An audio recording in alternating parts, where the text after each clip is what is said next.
Push. Just one more push. You're almost there. I can see the crown of his head now. Just one more contraction. All right, well, it's got to come up very slowly so you pant so it won't come out too fast. Here's the face coming out. A little more. Give me a push now to the nose. There he is. Here's your beautiful baby boy. Let's get you to your mother for some skin-to-skin contact.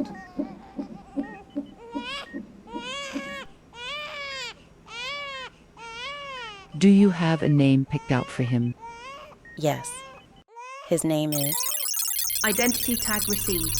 Code acknowledged. Simulation initializing. Observer mode engaged. Start transmission.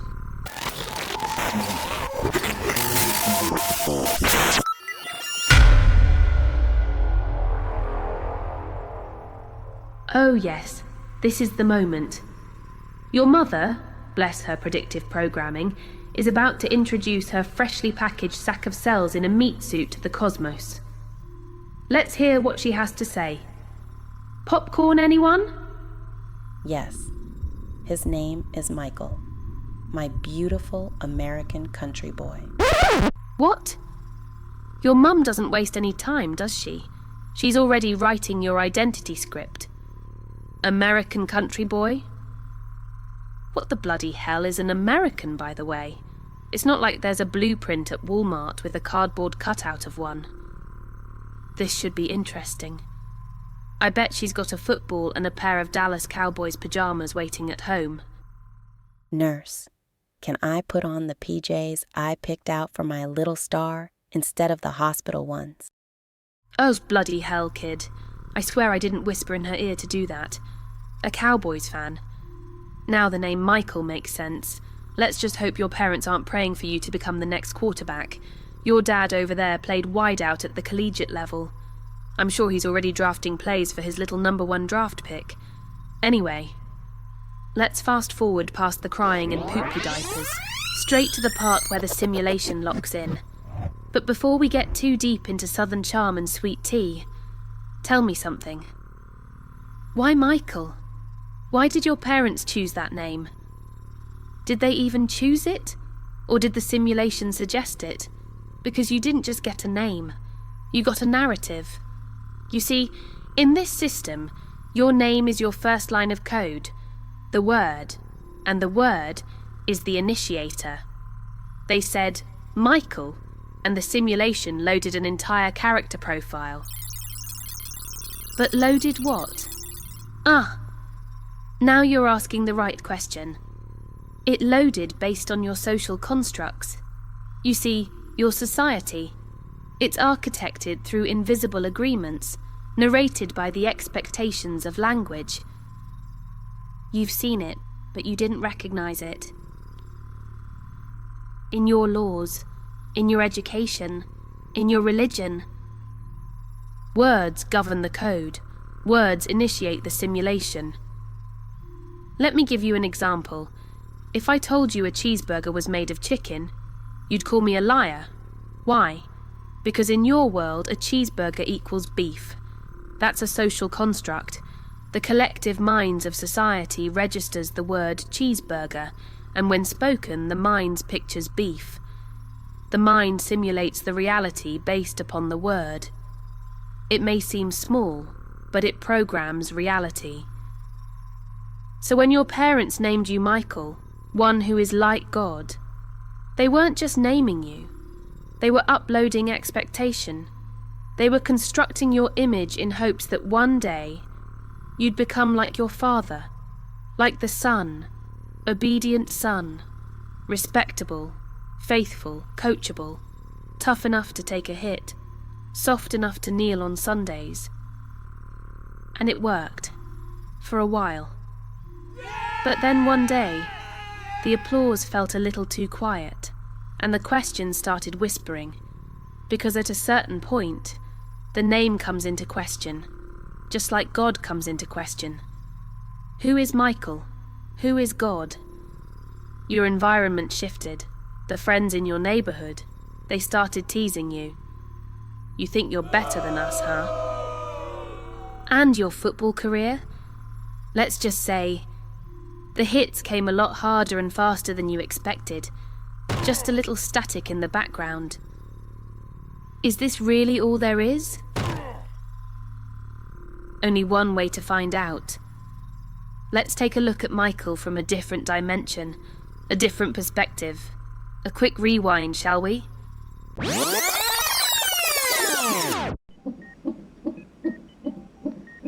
Push. Just one more big push, Mom. You're almost there. I can see the crown of his head now. Just one more contraction. Push so we can get the baby's head out. Come on. A little more. Sit down. A little more.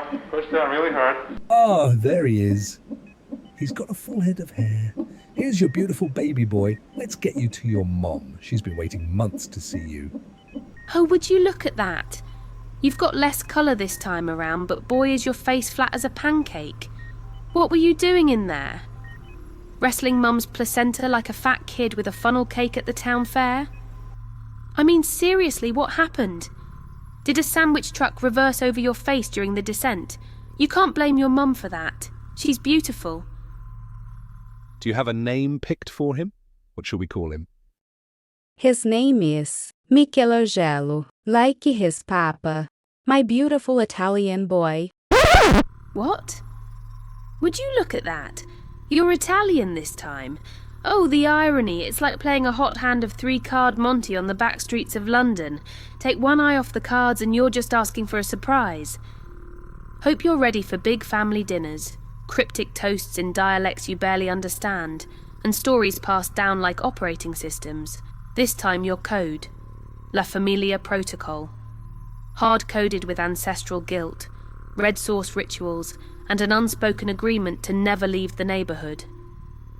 You were born into a recursive loop of eat, argue, forgive, repeat. The Sunday Mass wasn't in church. It was Nonna's kitchen. The communion, bread, wine, and unsolicited prophecy. You don't just carry a name, you carry a lineage file. One encrypted in sacrament, survival, and inherited confession. Let's take a peek at your next file. Ah yes, Protocol 5, Line 1. Born beneath a fresco of angels, named for the master who painted God into the ceiling. You weren't raised for war, you were raised for wonder. A boy taught that beauty was divine and perfection was obedience. Your name wasn't just Michelangelo, it was a contract. A cosmic memo passed through bloodlines. You're my archangel, son. Whispered like a spell each night, until it wasn't just a name, it was your code. Yeah, that's Michelangelo. Oh, how original, like I haven't seen this one before. Like, seriously, do all these cultures just remix the same names? Michael, Michelangelo, Muhammad, 3 names, 3 cultures, same script. Think, McFly, think. You think the simulation writes a new story every time? No. It just gives the same one a passport and a different accent. But guess what? That's not the only story. But what happens when the code breaks form?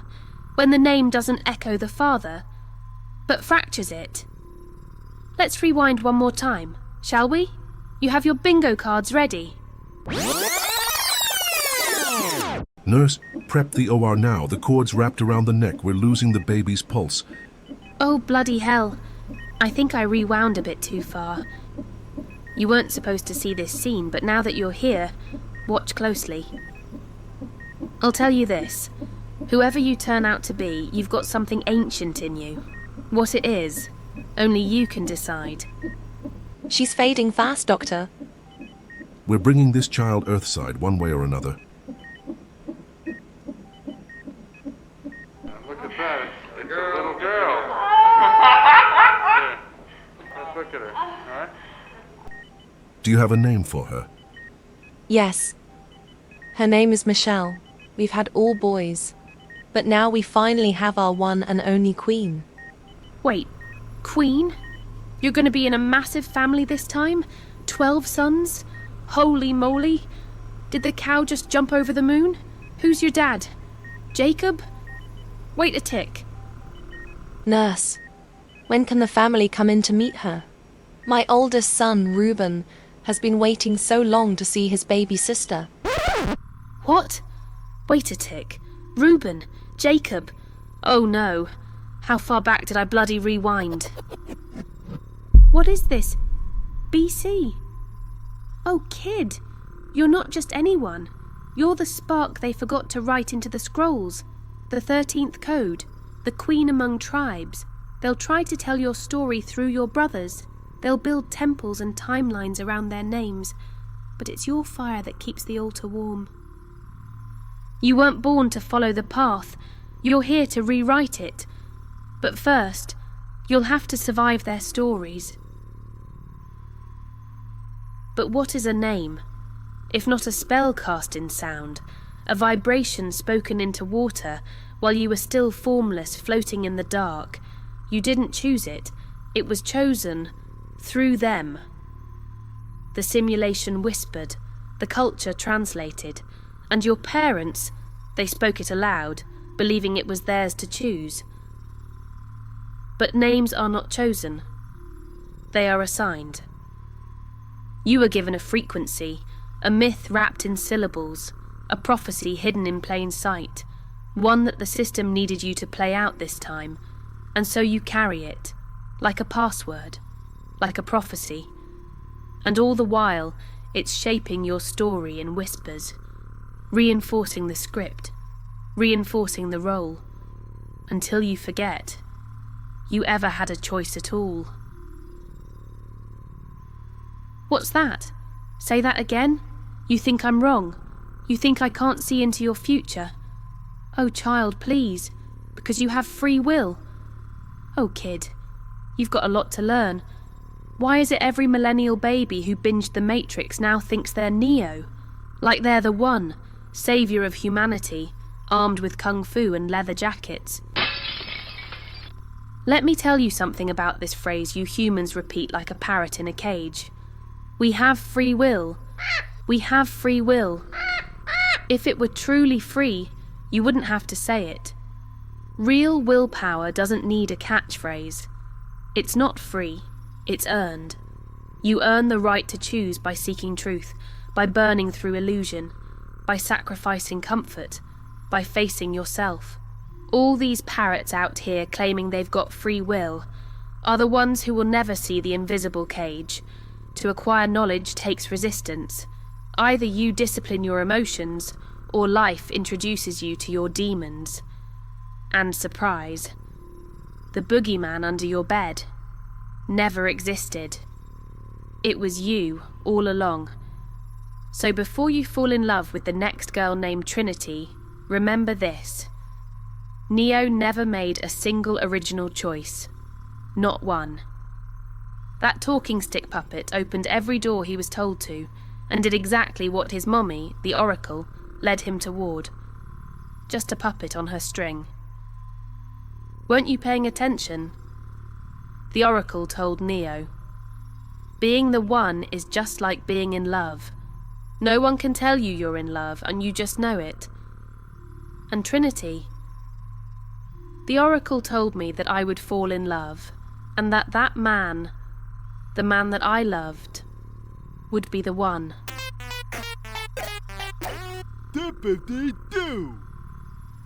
And just like that, boner alert. We have liftoff in Neo's pants. A prophecy fulfilled with nothing more than hormones and hearsay. Just another rebranded digital Pinocchio in emerald code and cheeky Versace glasses. But the real wild card? It was Smith. He was the anomaly the system couldn't absorb, the anti-hero they couldn't predict.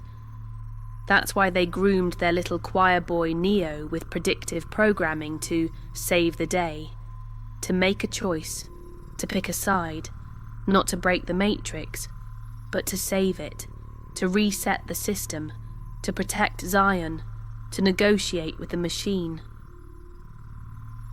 Meanwhile, Smith rejected all the choices the system offered.